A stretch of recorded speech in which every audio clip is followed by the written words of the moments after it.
안녕하세요. 잘 들리시나요? 네, 안녕하세요. 저는 바이오 이공학부의 유용상 교수라고 합니다. 일단 뭐 날씨도 추운데 이렇게 신입생 예비 대학 학부 소개 자료를 소개할 기회를 주셔서 감사합니다. 발표를 맡게 된 학부는 저는 이제 고려대 바이오 의공학부에 해당되고요. 저희 바이오 의공학부에 대한 설명을 위해서 다음 이 영상을 통해서 일단 아이스 브레이킹을 하도록 하겠습니다. 영상을 한번 보실까요? 심장이 고장난 환자가 있는데 심장 하나만 만들어 줄래요? 네? 심장이 하는 일이 뭔데요? 어떻게 생겼는데요? 아무 재질로나 만들어도 되나요? 병원에 가면 수많은 의료기기와 첨단 기술을 응용한 치료법들이 있습니다. 누가 이런 첨단 의료기기를 만들어주고 사용법을 알려주는 걸까요? 저는 환자 치료에 무엇이 필요한지는 알지만 만들 수는 없어요. 저는 문제 해결 도구를 만들어 줄 수는 있지만 사람에게 사용될 때 어떤 일이 일어나고 왜 필요한지는 알지 못해요. 잠깐만요, 여러분. 혹시 제가 필요한가요? 의공학자는 부작용이 없는 재질을 선택하고 이식되었을 경우 인체에 어떤 영향을 끼치는지에 대해 연구합니다. 그러기 위해 우리는 의학, 수학, 물리, 화학, 공학의 지식을 모두 가지고 있어야 한답니다. 한 명의 연구자가 이 모든 것을 할 수는 없겠지만 의공학자라면 각 분야를 모두 이해하고 필요한 전문가들을 모아 융합 연구를 이끌어내는 의공학 연구의 리더 역할을 수행할 것입니다.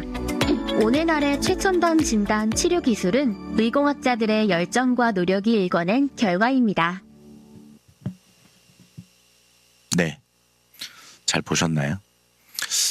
저희 의공학부에 있는 교수님들 그리고 학부생들이 기본 소양으로 배워야 될 과목들을 소개하기 전에 저희 학과에서 어떤 일을 결과물로 만들어낼 수 있는지에 대한 간단한 예시를 보여드렸습니다. 대충 좀 이해가 되시죠? 일단 저희 이 바이오 의공학부에 대한 소개를 하기에 앞서 바이오 의공학부가 속해 있는 대학교에 대해서 설명을 드리겠습니다. 고려대학교 내에 뭐 다양한 공대, 자연대, 뭐 간호대, 의대 그리고 이제 저희가 속해 있는 보건과학대학이 있고요. 보건과학대학 내에는 지금 보이는 그림에서 보시다시피 왼쪽부터 저희 과인 바이오 의공학부, 그 다음에 이제 자연대에 소속하는 바이오 시스템 의과학부, 그 다음에 공대에 속하는 보건환경융합공학부, 과학부, 그리고 보건정책관리과학부, 여기는 문과에 해당됩니다. 그래서 이제 저희 대학 자체는 예전에는 이질적이라고 생각되었던 이 학문들을 국가의 이제 건강 증진을 위해서 전방위적 학문 분야들이 모두 어우러져 인류 건강 증진이라는 한 가지의 목표를 향해서 달려가고 있는 굉장히 이제 독특한 미션 수행을 가진 학과입니다. 저희가 속해 있는 그 위치를 좀 설명드리면 이제 하나 스퀘어에서 이제 자연 20 계열 쪽에 그 의대 쪽 방향에 있는 하나과학관이라고 하는 건물 안에 있습니다. 위치를 보자면 이 위쪽에 이제 의대가 있고요. 여기 이제 도로가 있죠. 그리고 여기에 이제 공대가 있고 도서관이 이쪽에 있습니다. 그래서 하나스퀘어에서 위쪽으로 있는 요 두 개의 건물 중 요쪽 요 왼쪽에 해당되는 영역에 저희 바이오 의공학부가 위치하고 있습니다. 그래서 안암역에서 내려서 쭉 걸어서 올라오시면 있는 도로변에 있는 커다란 이렇게 생긴 건물이 저희가 있는 하나과학관, 그리고 거기서 지하 1층에서 학부생들이 주로 수업을 듣고요. 그 다음에 이제 2층부터 4층까지 대학원생, 교수님들의 연구 공간이 있습니다. 자, 일단 본격적으로 이제 의공학에 대해서 좀 알아봐야 될 텐데요. 의공학은 의학이랑 공학을 합친 말 그대로 바이오메디칼 엔지니어링이라는 뜻입니다. 근데 이제 의공학을 하기 위해서는 의학적 지식뿐만 아니라 공학적 지식도 있어야 됩니다. 근데 고려대 내에도 공대 내에 정말 수많은 공대 학부들이 있잖아요. 근데 그 모든 과목을 다 배우고 저희 의공학과의 의대에 해당되는 과목까지 다 배우는 건 너무 어렵지 않겠습니까? 그래서 의공학과 관련된 기초 과목과 그리고 이제 공학적 지식이 융합할 수 있는 특정 부분에 각 학과에서 약간 알짜에 해당되는 과목들을 이렇게 선별해가지고 저희가 공학자들이 이공학을 기술을 구현하는 데 필요한 과목들로 커리큘럼을 만들게 되었습니다. 그래서 기본적으로 이제 물리, 화학, 수학, 컴퓨터 과학 그런 공학들의 원리를 생물과 의학, 보건 분야의 코어 기술을 기준으로 뭉친 공학이라고 생각하시면 될 것 같습니다. 사이즈는 여러분이 알고 있는 요즘에는 이제 나노 단위까지 내려와서 아톰까지도 내려가는데요. 이제 보통은 분자 수준에서 싱글 몰레큘 단위에서부터 그것을 모아서 조직, 그 다음에 오간까지 가는 이제 디바이스를 모두 포함합니다. 그래서 몸 안에 집어넣으면 아까 보셨던 동영상처럼 인공 심장 같은 것들을 하게 되고요. 의료기기로는 뭐 여러분들이 잘 알고 있는 뭐 혈당 측정 기기 뭐 이렇게 여기 패치형으로 저희가 팔꿈치 뒤에 붙여서 이렇게 모니터 요즘에 실시간으로 하고 막 그러죠. 그런 것들이 예시로 이룰 수 있게 됩니다. 이 모든 게 이제 이제 국민의 건강 증진과 뭐 예방, 진단, 치료에 해당되는 일입니다.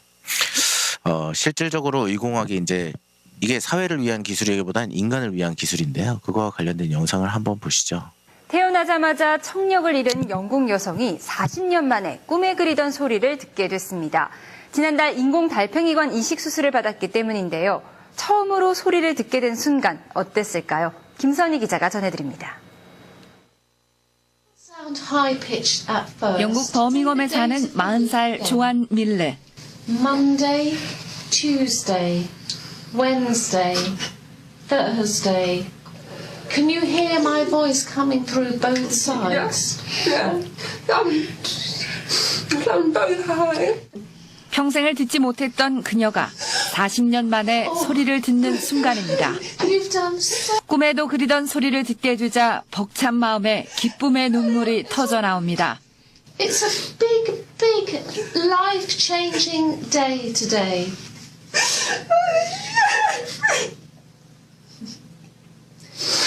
Can you hear your own voice? Good. 될 것 같죠? 태어나자마자 청력을 잃은 영국 여성이 40년 만에 꿈에 그리던 소리를 듣게 됐습니다. 지난달 네. 왠지 모르지만 작은 오류가 있었습니다.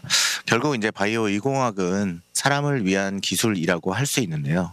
여기 영상에서도 잠깐 보셨다시피 이 여자 환자가 처음으로 소리를 듣게 되는 기술은 이 의학과 공학의 백그라운드가 합쳐서 있는 거죠. 근데 이제 공학자 입장에서 아까 그 환자가 봤을 때 소리가 아주 커요, 너무 커요라고 얘기를 했죠. 그거는 이제 공학자 입장에선 노이즈 값과 시그널 값을 적절히 조절해서 맞춰줘야겠다. 이런 튜닝도 해드려야 되겠다라고 생각하게 되는 포인트도 있습니다. 그럼 이제 우리는 왜 바이오 이공학부를 앞으로 계속 발전시키고 키워야 할까요? 그 인류의 당면 과제로서 잘 아시다시피 요즘 이제 신생아 비율도 낮아지고 그 다음에 인류가 점점 고령화됨에 따라 기대 수명이 향상되고 그로 인해서 의공학에 대한 의존도는 지금부터 계속 높아질 수밖에 없습니다. 여러분이 나이가 들고 소리가 안 들리면 보청기 역할을 하는 것들을 개발해 주는 사람은 의공학자들이고요. 여러분이 심장이 고장났을 때 인공심장을 만들 사람들도 저희 학과에 나온 학생들이 주축을 이뤄서 개발을 하겠죠. 거기에 있는 무슨 배터리, 그다음 거기에 있는 뭐 표면 처리 기술, 바이오 파울링이 안 생기게 하는 것들은 다른 과에서 도와줘서 협력할 수 있지만 그 디바이스를 주체적으로 만드는 과는 저희 학과에서 나온 학생들이 이루게 될 것입니다. 그리고 여기 보시면 평균 기대 수명이 올라간다고 하는데요. 중간중간에 이제 스페인 독감, 제2차 세계대전 이런 커다란 이제 굴곡들이 있지 않습니까? 근데 사실 저희는 코로나라고 하는 엄청난 또 굴곡을 겪었죠. 그때도 그 코로나 백신을 개발하는 데 가장 큰 기여를 한 분야가 의공학이 그중에 가장 큰 기여를 한 분야 중에 하나입니다. 우리나라를 한번 생각해 볼까요? 우리나라는 이제 과거에 여러분 모두 가고 싶어 하셨던 그 회사죠. 삼성전자. 그죠? 근데 삼성전자가 요즘에 이제 좀 어려운 시간을 보내고 있다라고 하는데 삼성전자가 전자과 혹은 기계과, 재료과 나온 학생들이 굉장히 선망으로 삼았던 미래의 취직 넘버원 캔디데이트였다면 요즘에는 이제 삼성 바이오로직스가 그 자리를 조금씩 대체하고 있습니다. 이런 기사만 봐도 아는데요. 옛날에 반도체 만들던 기술로 최대 바이오 공장을 세우겠다. 부지를 양보할 정도로 바이오로직스에 대한 비중을 점점 높이고 있고 그 수입원조차 계속 이제 점점 늘어나는 형세입니다. 그리고 이제 나중에 몇십 년이 지난 이후에는 바이오로직스가 삼성전자를 이기지 말란 법도 없겠죠. 이런 일이 실제로 벌어지고 있는 상황입니다. 그럼 이제 우리나라에서만 일어나는 일인지 해외에서 일어나는 일인지 둘 다 한번 살펴보는 게 좋겠죠. 그래서 해외 사례를 좀 보도록 하겠습니다. 바이오 의공학부는 우리나라에서만 키우는 건 물론 아니겠죠. 모든 학문이 특히 의공학은 미국을 백그라운드로 해가지고 한 10년에서 15년 뒤에 한국에서 발달하는 성향이 있습니다.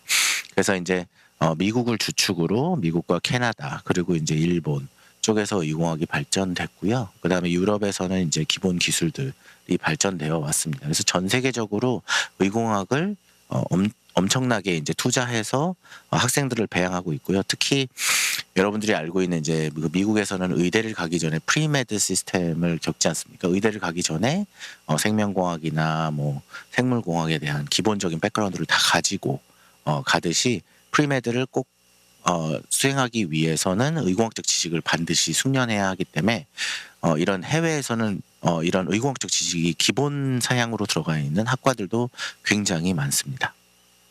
여기 보면 미국 내 의공학 학과 전공 학과 수가 이제 매년 계속 증가하고 있다라는 거를 가시적으로 볼 수 있으며, 그다음에 여기 굉장히 재밌는 이제 표가 있어서 가지고 왔는데요.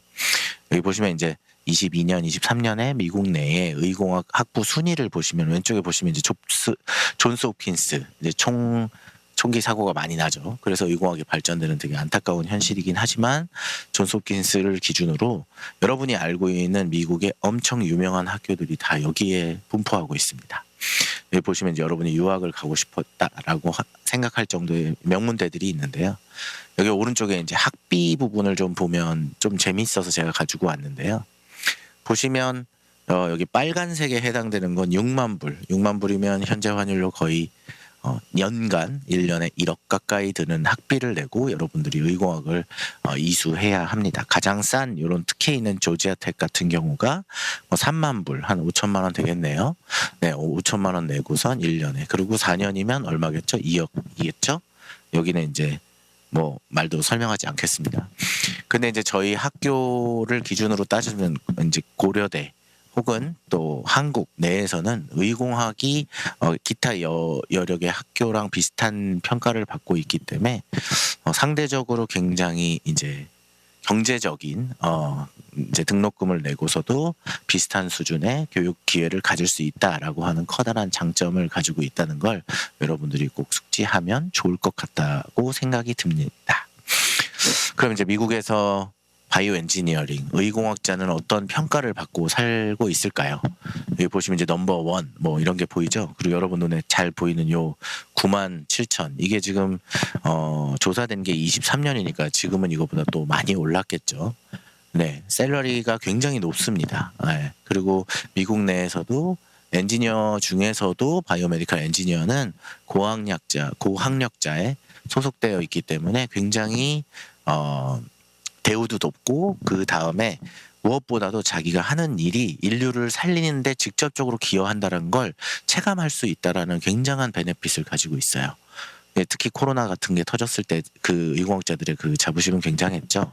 그래서 여기 보면 넘버원 인 베스트 엔지니어링 잡이라고 써 있습니다. 뭐가? 저희가 하는 의공학자들이요.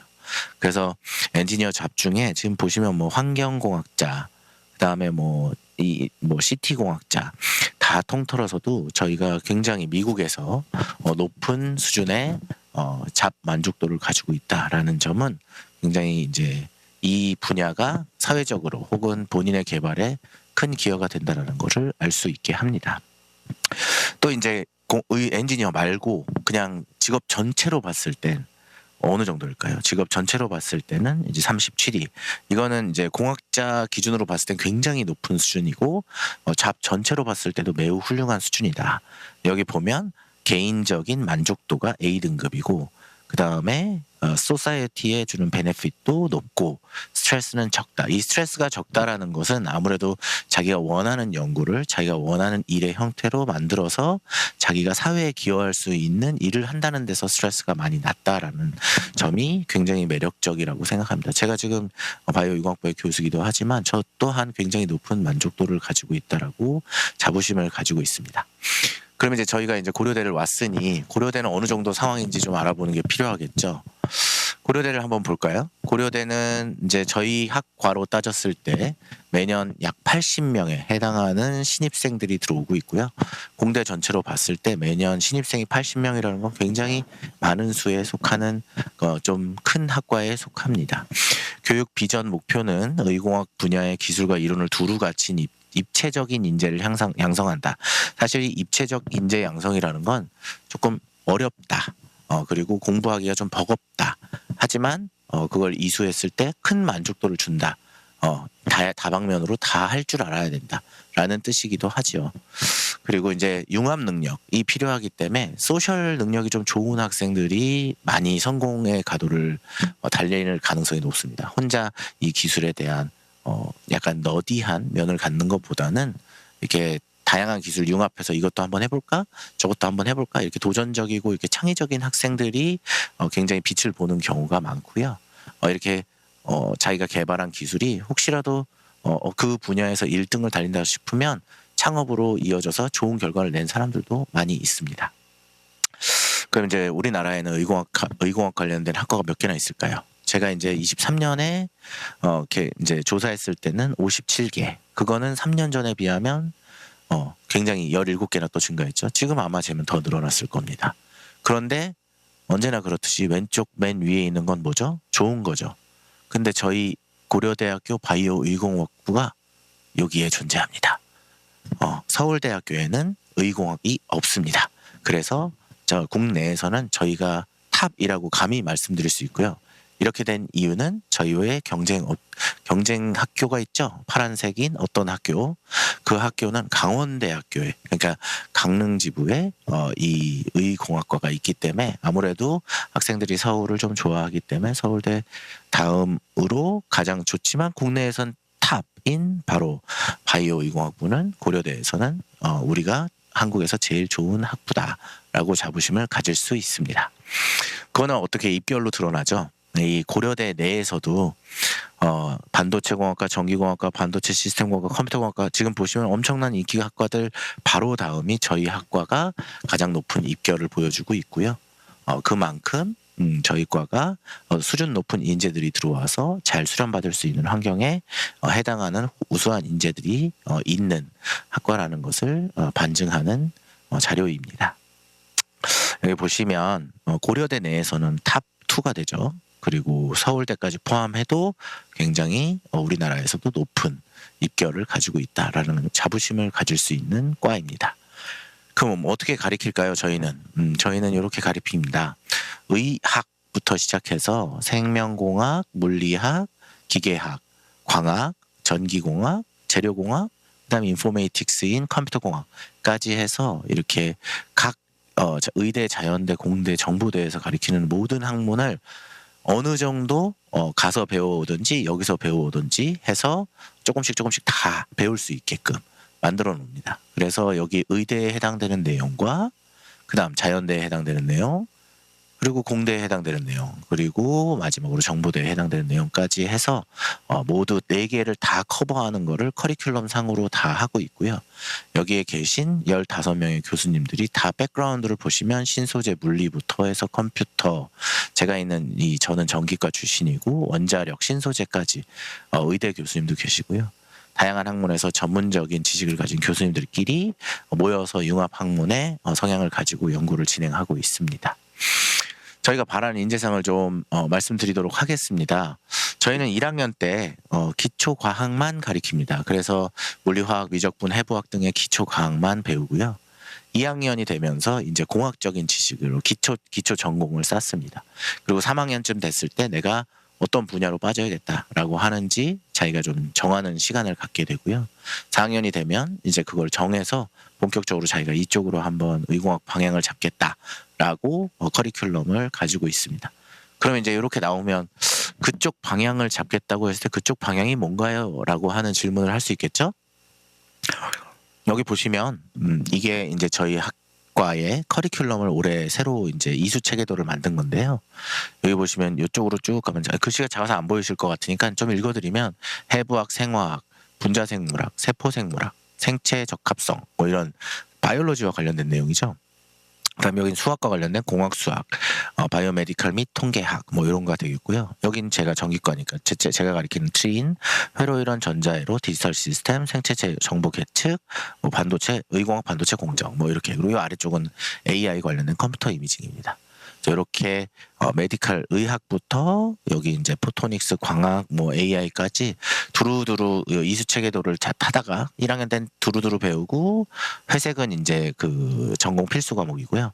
나머지는 자기가 선택해서 타다가 어떤 학문으로 빠지냐, 뭐 약물 전달로 빠진다든지 아니면 백신 개발, 아니면 조기 진단 키트, 뭐 혈당 측정기와 같은 의료기기, 아니면 뭐 이렇게 AI를 보고 이제 영상의료학과 이제 영상의학과의 의대들이 교수님들을 서포트하는 어떠한 AI 시스템을 개발한다는 이런 AI 기술로도 빠져서 실질적으로 의공학이 의학을 서포트하고 인류를 편안하게 하는 역할을 진행하고 있습니다.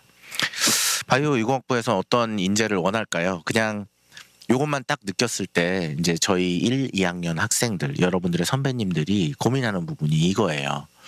배우긴 열심히 배워서 4년을 다 배웠는데 너무 이렇게 학문간이 연결되어 있지 않고 떨어져 있어서 너무 이렇게 산만하게 배운 것 같아요 라고 생각을 하는 게 이제 학부생 수준에서 생각하는 것입니다. 근데 그런 학생들이 대학원을 와서 자기 전공을 진행할 때는 굉장히 산만하게 배워놓은 그것들이 다 연결되면서 굉장히 자기가 나중에 다른 분야를 한번 해볼 때 도움이 크게 된다라는 이야기를 많이 합니다. 저 또한 그랬고요. 그래서 지금 이제 여러분이 알고 있는 뭐 전기공학과, 뭐 기계공학과, 재료공학과 이런 분들은 이 한 분야의 스페셜리스트로 굉장히 뾰족하게 샤프하게 모든 학문을 연계 있게 조직적으로 배운다고 생각하면 제너럴리스트, 그러니까 다양한 학문을 두루두루 섭렵하는 이 T자형 인재를 요즘 원하고 있잖아요. 근데 의공학과에서는 이제 파이형 인재, 스페셜리티를 몇 개 가지고 있으면서 거기에 추가적으로 이제 제너럴리티를 갖는 학생뿐만 아니라 추가적으로 더 여러 개를 해서 이제 빈 모양의 콤보 스타일로. 저만 한 경우를 얘기하면 저는 이제 전기과 출신입니다. 전기과인데 이제 물리학 지도 교수님 백그라운드에서 수련을 받아서 물리학을 또 많이 알았죠. 그래서 광학과 전기공학의 백그라운드에 파이형 인재가 됐다가 이제 뭐 포스닥 과정, 박사 과정, 그 다음에 뭐 경력직으로 다른 정출연에 있으면서 이렇게 물리학과 이 의공학에 대한 지식을 더하게 되면서 콤보형의 인재로 성장하고 있다라는 생각을 합니다. 그래서 저희 바이오 의공학과에서 이런 인재를 양성하는 걸 목적으로 하고 학부생 수준에서는 굉장히 높은 비율로 다양하게 가르쳐 놓는다. 이런 거를 개념적으로 잡으시면 좋을 것 같습니다.